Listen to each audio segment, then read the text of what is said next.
নিখোঁজের ১১ বছর পর দেশে ফিরলেন ৪ সন্তানের জননী সান্ত্বনা। ভারতের পেট্রাপোল সীমান্ত দিয়ে বেনাপোলে পৌঁছান তিনি। দুই দেশের ইমিগ্রেশনের কার্যক্রম শেষে সংশ্লিষ্টদের মাধ্যমে সান্ত্বনাকে স্বজনদের কাছে ফিরিয়ে দেওয়া হয়। অবৈধ পথে ১১ বছর আগে ভারতে গিয়ে কারাভোগ শেষে বিশেষ ট্রাভেল পারমিটের মাধ্যমে বেনাপোল চেকপোস্ট দিয়ে দেশে ফিরেছেন এই নারী।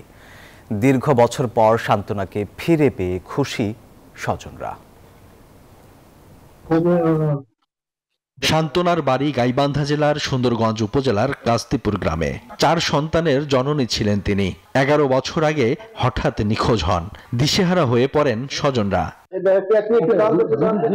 স্বজনরা জানান, মানসিকভাবে অসুস্থ ছিলেন সান্ত্বনা। নিখোঁজের পর জানতে পারেন সীমান্ত পেরিয়ে ভারতে ঢুকে পড়েন তিনি। পরে পুলিশের হাতে আটকের পর দীর্ঘদিন দেশটির কানপুরের একটি আশ্রয় কেন্দ্রে ছিলেন। গত বছরের ১৭ জুলাই খোঁজ পাওয়া যায় পশ্চিমবঙ্গের বেসরকারি সংস্থা ঈশ্বর সংকল্পের সমন্বয়ক তপন প্রধানের মাধ্যমে। বাংলাদেশি সংবাদকর্মী ও ফটো সাংবাদিক শামসুল হুদা দীর্ঘদিনের প্রচেষ্টার মাধ্যমে অবশেষে সান্ত্বনাকে ফিরে পান তার পরিবার। প্রতিবন্ধী, সে প্রায় ১২ বছর পূর্বে ইন্ডিয়ায় গেছিল। বেনাপোল ইমিগ্রেশন কর্তৃপক্ষ ইন্ডিয়া থেকে নিয়ে এসে আমাদের অবগত করেন। আমরা জানতে পারলাম যে বোম্বের একটা শেল্টারে তাকে পাওয়া গেছে। সেই শেল্টার থেকে আমার সঙ্গে যোগাযোগ করার পর তার পরিবারকে আমি খুঁজে বের করি। ১৬ মাস পর এই কাগজপত্রে যত তখন জটিলতা ছিল, প্রাতিষ্ঠানিক জটিলতা ছিল, সবকিছু শেষ করে সব মশার বিরুদ্ধে সুরক্ষা দিতে এলো বসুন্ধরা এক্সট্রিম অ্যারোসল। মশার বিরুদ্ধে এক্সট্রিম সুরক্ষা। সান্ত্বনাকে আমরা আজকে ফিরিয়ে আনতে পারলাম।